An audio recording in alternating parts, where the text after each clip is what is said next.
Good morning, 11th class. How are you? Today I'm going to teach you fourth lesson from your political science book, Political Theory, and the lesson is social justice. So dear students, आज जो हम बात करेंगे social justice के बारे में बात करेंगे. We shall talk about social justice, मतलब सामाजिक न्याय के बारे में बात करेंगे. तो फर्स्ट ऑफ ऑल, सामाजिक न्याय क्या होता है? What is social justice?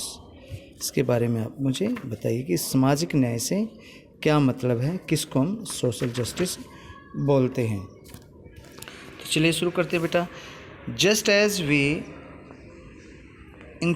इंस्टिट्यूशनली understand what love means, even if we cannot explain all its different shades of meaning, we also have an instinctive understanding of justice, even though we may not be able to define it precisely.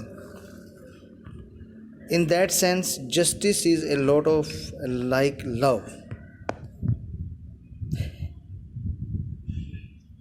In addition, both love and justice evoke passionate responses from their advocates. And as with love, no one hates justice. Everyone wants justice for oneself and to some extent for others also. But unlike love, which is an aspect of our relationships with the people, with a few people we know well, justice concerns our life in society, the way in which public life is ordered, and the principle according to which social goods and social justice duties are distributed among different members of society. As such, questions of justice are of central importance for politics. Just as we intuitively understand what love means, even if we cannot explain all its different shades of meaning. हालांकि हम जो आंतरिक तौर पर अंतर्दृष्टि से समझ सकते हैं कि प्यार क्या होता है, प्यार की अनुभूति हमारे अंदर होती है और हम उसको भली भांति समझ जाते हैं, तो फिर भी हम ये नहीं बोल सकते कि व्हाट लव मीन्स, लव क्या होता है, प्रेम क्या होता है. चाहे हम इसके अर्थों की विभिन्न बातें पढ़ते हैं जो इसके अर्थों की वो बता दें, लेकिन प्यार को सही अर्थ में हम महसूस करते हैं. किस तरीके से महसूस करते हैं वो चीज़ हम किसी को नहीं बयां कर सकते. We also have an intuitive understanding of justice. ठीक उसी तरीके से हमारे जो जस्टिस के प्रति, न्याय के प्रति भी एक समझ होती है. Even though we may not be able to define it precisely, लेकिन फिर भी ये होता है कि हम न्याय को भी अच्छे तरीके संक्षिप्त रूप से जो डिफाइन नहीं कर सकते, उसको परिभाषित नहीं कर सकते. In such sense justice a lot of like love. तो इसी तरीके से अगर देखें तो न्याय भी ठीक प्यार के जैसा ही होता है, प्रेम भावना की तरह ही होता है. In addition, both love and justice evoke passionate responses from their advocates. इसके अलावा, इसके अतिरिक्त जो प्रेम होता है, जो न्याय होते हैं, ये दोनों के अंदर एक भावनात्मक जो रिस्पॉन्सेज है, प्रत्युत्तर उसके निकलते हैं, जो अपना प्रेम दिखाता है या जो किसी के प्रति न्याय के भावना को प्रदर्शित करता है, दोनों के अंदर से निकलती हैं जो इसको एडवोकेसी करते हैं. As with love no one hates justice. जहाँ तक प्यार की बात है, जैसा प्रेम की बात है, ठीक उसी तरीके से न्याय भी ऐसा होता है जो किसी से नफरत नहीं करता, जिसमें everyone wants justice for oneself. हर कोई अपने लिए न्याय चाहता है, to some extent for others also, और वो दूसरों के लिए भी न्याय चाहता है. But unlike love, which is an aspect of our relationships with a few people whom we know well, justice concerns our life in society. लेकिन प्रेम की भांति जहाँ तक हमारे संबंध है उससे जुड़े हुए हैं, उसी तरीके से अगर हम देखें रिश्तों में जैसे प्रेम होता है, ठीक उसी तरीके से न्याय की भावना भी हमारे सामाजिक जीवन के रिश्ते हैं या सामाजिक जीवन को तय करती है. The way in which public life is ordered and the principles according to which social goods and social duties are distributed among different members of society. तो इस तरीके से हमारे जो सामाजिक जीवन को वो तय करता है। The way in which public life is ordered, जिस तरीके से जो जनता का जीवन वो नियमित है, जिन सिद्धांतों पे जो हमारा जीवन बंधा हुआ है, जिन सिद्धांतों पर जो सामाजिक भलाई के कार्य हैं, सामाजिक कर्तव्य हैं, और वो भी इंसानों के बीच में, जो समाज में रहने वाले व्यक्तियों के बीच में बटे हुए हैं। As such questions of justice are central importance for politics. ठीक उसी तरीके से अगर देखें तो यहाँ पे न्याय का जो पर्सन है वो महत्वपूर्ण हो जाता है, वो हमारा केंद्र बिंदु हो जाता है। तो इसमें प्यारे बच्चों बताया गया कि किस प्रकार से प्रेम है वो क्या होता है। प्रेम के जिस प्रकार से बहुत सारे रंग होते हैं, जिस प्रकार से प्रेम को हम किसी को नहीं बता सकते, प्रेम की व्याख्या नहीं कर सकते, बल्कि व्याख्या नहीं कर सकते तो हम प्रेम को समझ जरूर लेते हैं, प्रेम का क्या मतलब है, क्या मीनिंग होता है। तो उसी तरीके से जो न्याय है, न्याय के प्रति भी हमारी एक सहज अनुभूति होती है, उसके प्रति भी हमारी एक समझ होती है। लेकिन ये भी है कि हम प्रेम की परिभाषा वो ठीक से नहीं दे सकते। इस मायने में अगर देखें तो जो न्याय है बहुत हद तक एक प्रेम के जैसा होता है। तो जैसे बहुत अतिरिक्त है, अतिरिक्त कोई प्रेम है, न्याय है, ये दोनों अपने समर्थक है जो उनकी भावनाओं से पैदा होते हैं। जैसे प्रेम को वैसे ही न्याय को भी बुरा नहीं कहा जा सकता, कोई बुरा नहीं कह सकता। प्रत्येक इंसान अपने लिए या जो इंसान समाज में हैं उनके लिए कुछ ना कुछ हद तक सभी के लिए न्याय चाहता है। लेकिन प्रेम और न्याय में एक अंतर भी है कि उन लोगों से हमारे रिश्ते हैं जिनसे हम जानते हैं, तो उनसे हमारा प्रेम प्रदर्शन होता है। लेकिन जो प्रेम के अलावा न्याय भी एक चीज़ है। न्याय में क्या अंतर होता है कि प्रेम हमारे रिश्तों का पहलू है, जो सामाजिक हमारे रिश्ते हैं उसका पहलू हमारा प्रेम है, उसका पहलू हमारा न्याय है कि हम सार्वजनिक जीवन को व्यवस्थित करने के लिए उसको हम नियमों और तरीक़ों से बांधते हैं।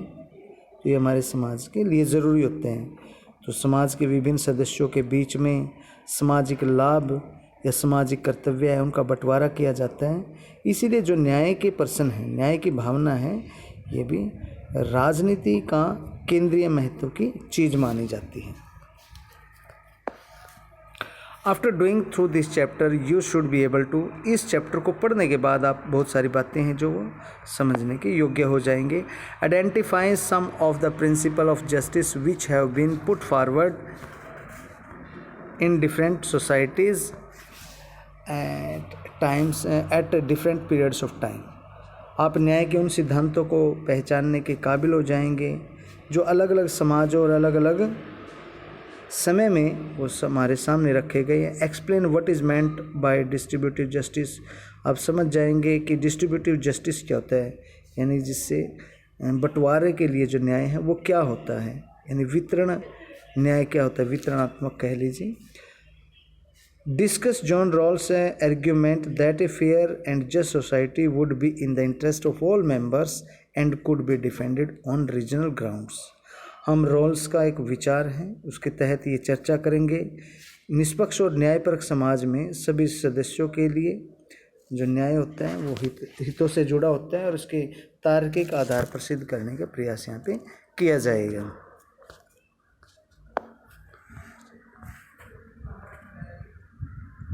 व्हाट इज जस्टिस, न्याय क्या होता है। प्रश्न आ गया बच्चों कि न्याय क्या होता है। तो चलिए न्याय के बारे में समझते हैं। न्याय क्या होता है। All cultures and traditions have grappled with question of justice, although they may have interpreted the concept in different ways. तमाम जो संस्कृतियाँ हैं, परंपराएं हैं, उन न्याय के प्रश्न से उनको जूझना पड़ा है, भले ही उन्होंने इस अवधारणा के व्याख्या जो अलग अलग तरीक़ों से अपनी की हो। For instance, in ancient Indian society, justice was associated with dharma. Maintaining dharma or a just social order was considered to be a primary duty of kings. प्राचीन समय में क्या था कि प्राचीन समय में समाज में न्याय धर्म के साथ जुड़ा हुआ था। धर्म का न्यायोचित सामाजिक व्यवस्था कायम करना राजा का पहला कर्तव्य माना जाता था कि राजा है वो समाज में न्यायोचित सामाजिक व्यवस्था को कायम करें, क्योंकि न्याय और धर्म एक ही है, उनका ऐसा माना जाता था। इन चाइना कॉन्फ्यूशियस, चाइना में जो कॉन्फ्यूशियस था, the famous philosopher argued that kings should maintain justice by punishing wrongdoers and rewarding the virtuous. In 4th century BC Athens, Greek, Plato discussed issues of justice in his book The Republic.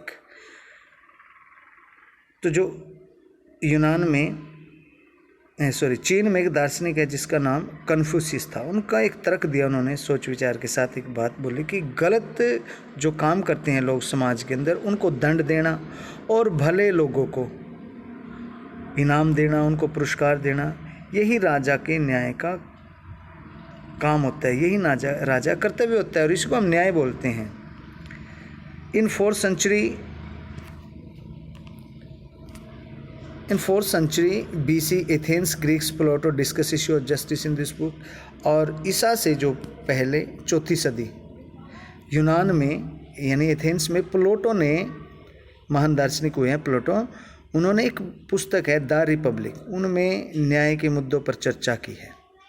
न्याय के the Republic के अंदर उसने ये बातें बोली है।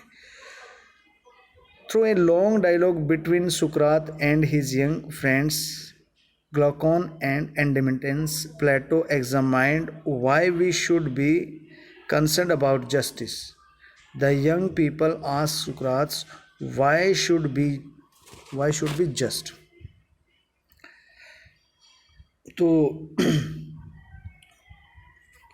इसमें जो सुकरात है और उसके जो मित्र हैं ग्लाउकॉन या एंडिमेंटस, इनके बीच में एक बड़ी लंबी चौड़ी बातचीत हुई और उस बातचीत के जरिए प्लेटो ने ये सिद्ध करने का प्रयास किया, ये दिखाया कि हमारा न्याय से सरोकार होना चाहिए।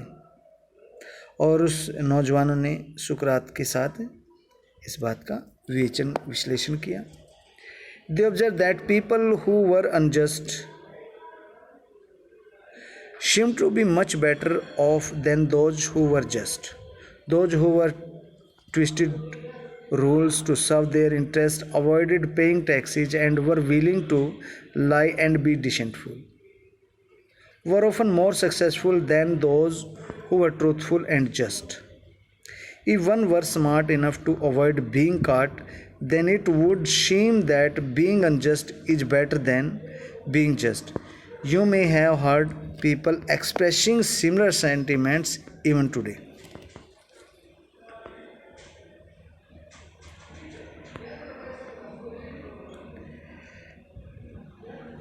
तो दोनों के बीच में वार्तालाप चल रहा, तो नौजवानों ने सुकरात से पूछा, एक प्रश्न पूछ लिया कि भाई हमें न्याय संगत क्यों होना चाहिए, क्योंकि उन्होंने एक आंकलन किया था शिष्यों ने, उन्होंने कहा था कि जो अन्यायी हैं वो अन्यायी लोग न्याय पसंद लोगों से ज़्यादा अच्छी स्थिति में होते हैं, वो ज़्यादा बेहतर होते हैं, उनका मानना है, क्योंकि उन्होंने ऐसा देखा है। तो जो अपनी स्वार्थ पूर्ति के लिए कानून को तोड़ते हैं, मरोड़ते हैं, वो कर नहीं देते या कर चुकाने से कतराते हैं, झूठ, धोखाधड़ी और फ्रेबों का सहारा लेते हैं, वे अक्सर उन लोगों से ज़्यादा सफल हो जाते हैं जो सच्चाई और न्याय के रास्ते पर चलते हैं।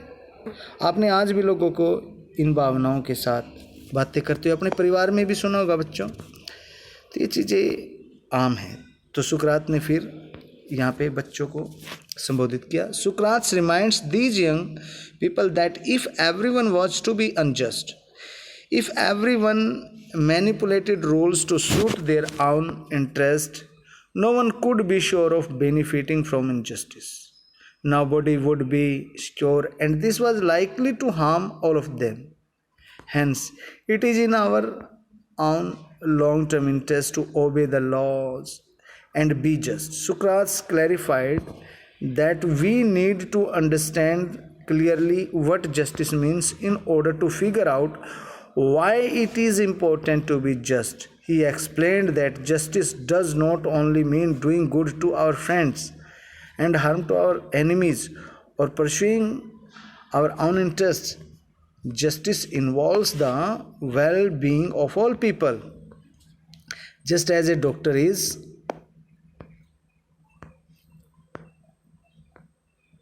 concerned with well-being of her patients, similarly the just ruler or the just government must be concerned with the well-being of people. Ensuring the well-being of the people includes giving each people his due. तो सुकरात हैं। सुकरात ने फिर अपने शिष्यों का जवाब दिया, अपने उन शिष्यों की बातों का। सुकरात ने उनको याद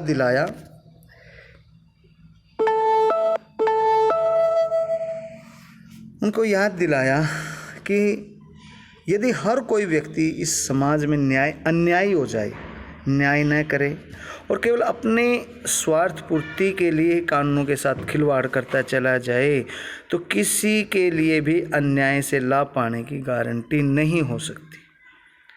कोई भी सुरक्षित नहीं रहेगा और इससे यह भी संभव है कि सबको नुकसान पहुंचे, सभी को वहाँ पे नुकसान पहुंचे। और ऐसा भी संभव है कि सबके नुकसान पहुंचने के साथ साथ किसी का कोई हित ही ना हो, उसमें किसी का भी न वो बुरा करने वाले का, न्याय करने वाले का, और न वो न्याय करने वाले का, किसी का भी हित ना हो।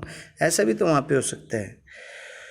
तो यह उन्होंने कहा कि अगर दीर्घकालीन यानी कि लंबे समय से अगर देखा जाए, हित कहाँ पे होता है? हित इसी में होता है कि हम कानून का पालन करें और फिर न्याय बने, क्योंकि लॉन्ग टर्म में वो चीज़ है वो फिर सामने आती है। सुकरात ने यह भी बात स्पष्ट की कि हमें न्याय के अर्थ को स्पष्ट रूप से समझने की ज़रूरत है, ताकि हम ये देख सकें कि न्याय संगत होना क्यों ज़रूरी है। उन्होंने आगे ये भी बताया कि न्याय का मतलब सिर्फ ये नहीं होता कि हम अपने मित्रों का भला करें और अपने दुश्मनों का नुकसान करें या अपने हितों के पीछे लगे रहें कि उन्हीं की पूर्ति करना चाहें। न्याय में तमाम लोगों की भलाई निहित रहती है, जैसे एक डॉक्टर अपने सभी मरीजों की भलाई की चिंता करता है। Just as a doctor is concerned with well-being of all his patients। जैसे एक डॉक्टर है, अपने मरीजों की भलाई की चिंता लगी रहती है, तो ठीक उसी तरीके से एक राजा को भी वहाँ पे जनता की भलाई की सुनिश्चितता करने के लिए हमेशा से लगे रहना चाहिए, क्योंकि ये इसका कार्य है। The idea that justice involves giving The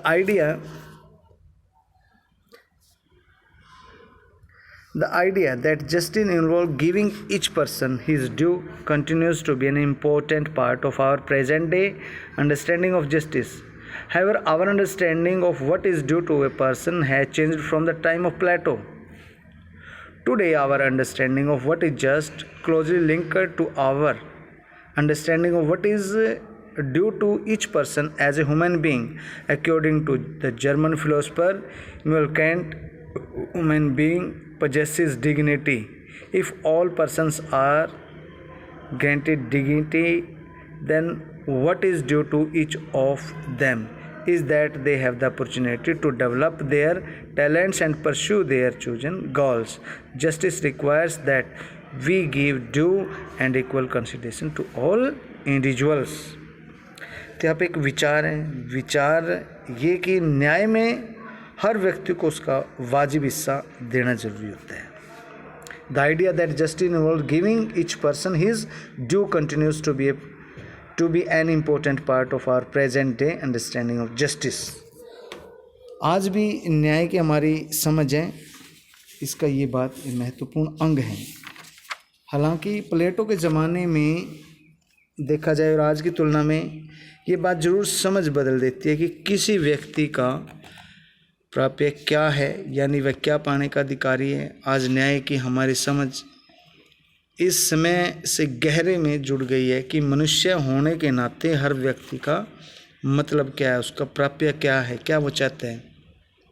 तो जर्मन दार्शनिक है इमैनुअल कांट, उसके अनुसार हर व्यक्ति की गरिमा होती है। अगर सभी व्यक्ति गरिमा स्वीकार कर ली जाए, उनको महत्व दिया जाए, तो उनमें एक और प्राप्य यह होगा कि हमें उन्हें अपनी प्रतिभा के विकास और लक्ष्य की पूर्ति के लिए अवसर प्राप्त हों। न्याय के लिए जरूरी है कि हम तमाम व्यक्तियों को समुचित और बराबर अहमियत दें।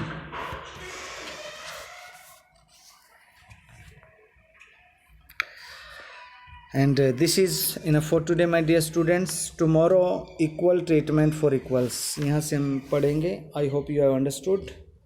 तो आज हमने जो सोशल जस्टिस के बारे में पढ़ा है, कल को हम ये टॉपिक और इससे आगे इक्वल ट्रीटमेंट फॉर इक्वल्स, और फिर आगे हमारा पार्ट प्रोपोर्शनेट जस्टिस के बारे में पढ़ेंगे, या रिकॉग्नाइजेशन ऑफ स्पेशल नीड्स के बारे में भी पढ़ेंगे. ये मैंने आपको ऑफलाइन क्लास में पढ़ा चुका हूँ, ठीक है प्यारे बच्चों. तो ये क्लास में आपको हो चुके हैं. बस ये है कि कोई चीज़ है, मैं चैप्टर चाहता हूँ कि आप उसको जल्दी से एक बार फिर थोड़ा रिवाइज हो जाएगा, और ये ऑनलाइन है, कंप्लीट लेसन आपको समझने में सुविधा रहेगी. इस वजह से मैंने बेटा ये पूरा लेसन दोबारा से उठाया. हालांकि मैं ये चीज़ें मैं आपको क्लास में करवा चुका हूँ, ठीक है. तो वो ऑफलाइन मोड थी. ऑनलाइन में ये है कि आप कभी भी इसको निकाल के देख सकते हैं, ठीक है. 4 चैप्टर है कंप्लीट, मैं आपको इसमें से करवा दूंगा, ठीक है. तो यहाँ पे कल को जो हम करेंगे रिकॉग्नाइजेशन ऑफ स्पेशल नीड्स, जल्दी करेंगे इसको, और प्रोपोर्शनेट जस्टिस, ये मैं आपको एज ए रिवीजन समझ लीजिए. ऑफलाइन था पहले, तो ये दोनों 3 पॉइंट मैं कल को आपको करवा दूंगा. ये 1 है जो इक्वल ट्रीटमेंट फॉर इक्वल्स, आप समझ चुके हैं. मैं जस्ट इसको एक बार रीड करूँगा आपको और जल्दी इसको समझाऊँगा, क्योंकि अगर मुझे नहीं लगता इसमें कोई चीज़ आपको दिक्कत है. तो ये है कि एक लेसन है कि उस कड़ी को न टूटे, वो कड़ी है वो लगातार चलती रहे, और लेसन को आप अच्छे से कंप्लीट कर ले. कभी रिवीजन है पेपर टाइम में, वो आप अच्छे से कर सकें, ठीक है. तो जो हमने सही रूप से वो शुरू करना है, वो हमारा चैप्टर है जो जस्ट डिस्ट्रीब्यूशन, ये भी हमने कर लिया था. काफ़ी कुछ कर लिया. जस्ट डिस्ट्रीब्यूशन ये हमने कर लिया है. समुचित बंटवारा जिसको हम बोलते हैं, कि जॉन रावल्स थ्योरी ऑफ जस्टिस, ये भी हमने जॉन रावल्स की जो थ्योरी ऑफ जस्टिस थी, ये भी हमने कर ली है. इसमें रिजर्वेशन वगैरह के इसमें दिए गए थे कि भाई सेक्शन को सोसाइटी के इनको मिलना चाहिए. ये हालांकि कर चुके हैं प्यारे बच्चों, लेकिन फिर भी यहाँ से हमने नहीं किया. परस्यूइंग सोशल जस्टिस, ये चैप्टर हम पूरा हो ही चुका है. हाँ, ये चैप्टर हो चुका है बेटा, ये ठीक है, कोई बात नहीं, मैंने आपको ये करवाया है. आज ये समझ लीजिए कि इसका रिवीजन है. हालांकि कर चुके हैं हम ये लेसन. कल को जो हम 5th लेसन ही करेंगे बेटा, ठीक है ना, क्योंकि ऑफलाइन हो चुका है जो लेसन, उसका कोई औचित्य नहीं रह जाता. तो कल को हम राइट लेसन करेंगे. Okay, this is enough for today. Hope you are doing well. फिर भी अगर कोई डाउट है बेटा, तो ये चैप्टर कोई ऐसी बात है तो मैं दोबारा आपको समझा दूंगा, ठीक है. हालांकि हो चुका आपका. तो continue tomorrow. Have a good day.